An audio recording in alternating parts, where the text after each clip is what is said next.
Mga katakam ay tangkas ko ng kawali. Kabibigay nagkaya ang magluto daw din ng ginat-at. Ginat-ang Bicol Express daw ang tawag din. Abay na may kinikilig. Si Utoy kinilig na. Ay hapong-hapon ay nagkayaan din biglaan ay natutuloy din naman nga eh. Ay kabay daw dumayo ng luto din at maghapunan sa may kambingan. Ay siya kako tamang-tama at ako'y day off ngayon walang pasok ay pupunta ako diyan. Ay di ngay tangkas ko ng mga pangrekado at aring mga lulutuin ngayong araw. Ay di nga ako'y may bit-bit dining sibuyas, bawang at kamatis. Abay pagdating ko ay ako pa rin niya ang gumayat ay paano daw ako daw ang vlogger di ako daw magayat ko pagkakahirap nga. Ay ako'y gumamit din ng puting sibuyas at yun mura-mura. Pagkatapos kong magayat ang mga sibuyas, di ay bawang naman. Ay di nga kami pandalas din at baka abuti ng hapon. Anak ko, ay walang kurinti din eh. Pagkatapos kong magayat, ay di ka maghahanap din ng panggatong. Ay alam mo namang gubat, ay di marami ka makukuha din si It. Kaya naman ako nagdikit na din eh. Pagkatapos kong madikitan yung kabilang yon, ay di naman ako magdidikit sa kabilang kubo. At di na ako magluluto ng ginataang seafood. At di nga tayo magpapadikit din eh. Di nga gagamitin natin pandikit din yung ating mga magic step. Ay kita nyo gagar na yung pagputol ng mga sakong kay laki sa bukid. Di alam nyo kung paano aray. Sabi ko hanap-hanap ako ng pandikit din na yung balat ng chicherya. Ay yun, makakapagdupong tayo din ng ating pampalingas. Tama naman nga din sa gubat at maraming kahoy. Wala nang po problema yung panggatong. Ang problema ay maluto. Diga, dayo tayo din pagkaisang araw uli. Pag ari nagkaigay, masarap talaga din magluto at presko. Naka, walang kabaras-baras din at mahangin. Medyo nahirapan niya ako ng pagdidikit kaya kumuha agad ako din ng kapirasong karton at hindi lumingas ko po. At nang mapalingas ko ay ari na. Sisimulan na nating lutuin ang ating mga dapat lutuin at hapon na. Baka tayo maabutan ng silay, naman. At sa tingin ko na may ayos na yung mga rekado ko din kaya naman nagsimulan ako din maghugas ng kawali. Ito na ang ating isasala ngayon din sa ating bagang apoy. Sinalang ko na nga din ng kawali, talaga naman lagablab na ang apoy. Baka naman tayo makasilab din silab agad. Hindi naman, sobrang laki lang ng apoy. Ilagay na natin ang mantika at talaga namang tupok na ating kawali dinis. Sobrang lakas ng apoy. Ay siya, bilis-bilisit para matutupok na ating mantika. Ay di bawang muna ang ating sasangkot sa hindi yung kalalagay pa lang para matutupok ng ating bawang na yun nasa nga sibuyas. Sige, lagi din yan. Lagi din ang kamatis. Nasa nating kamatis yun?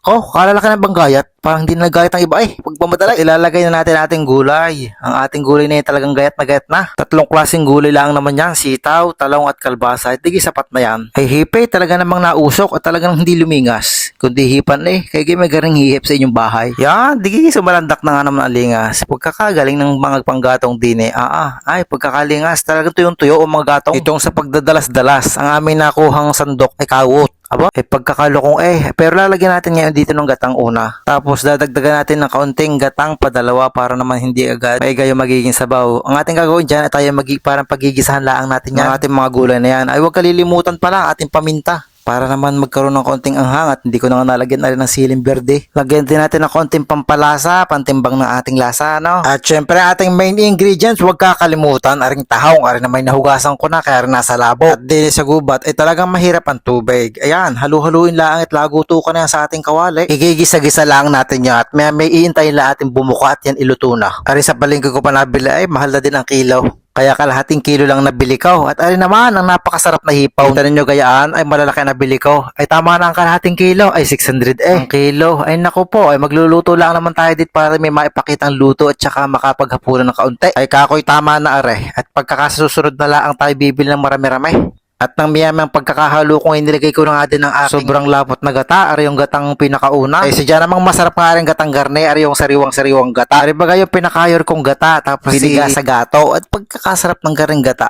ibang-iba talaga yung nabibiling nasa pack. At talagang ngayon may lahok ng mga preservatives. Kaunti pang halo at may maluluto na yan, pero bagong lahat ng yan. Kakoy parang may kulang sa lasa. Ay hindi ako nakapagdala ng luya. At ako'y sanay na may kaunting luya pagka nagagata. Sabi ko, hayain na, sa susunod na lang babaw papaanhin, nandito na tayo. At lalagyan ko din ng konting asukal at yun naman talagang mapadibang ng lasa. Siya, halo malapit tayo sa katotohanan at tayo makakahapunan na maya-maya. Pabulakin pa natin ng konting oras diyan sa malakas na apoy at maya-maya talagang luto na bago ang lahat ng yan, akin munang titimusan kung ano bagang lasa. Kung pwede na bagang malamaw na talaga tayo makakapagsimula na maya-maya na ating hapunan. Siya, Timuse, ay lasa ko sa pagkakakilig na yung masarap ang naluto. Talagang may pagpikit pa Siya, hayin At tayo magsimula ng kumain, talagang ako'y gutom na din. Abay, nalimutan na, may tilapia pa nga pala kami din kinamang kaya. May pamprito pa nga pala kami din ng tilapia. Nako, ilagay na din sa dahon ng ating kanin. Daig pang cake. At nga, 2 pirasong tilapia, nalimutan natin. At atin muna ipiprito bago tayo kumain. Ay paanin ay di sasama natin atin ang lulutuin. Baka pa rin mapanis pa, sayang naman. At ito na nga ang pinakahihintay na parte, ang kainan. Tara, samahan nyo kaming kumain, mga katakam.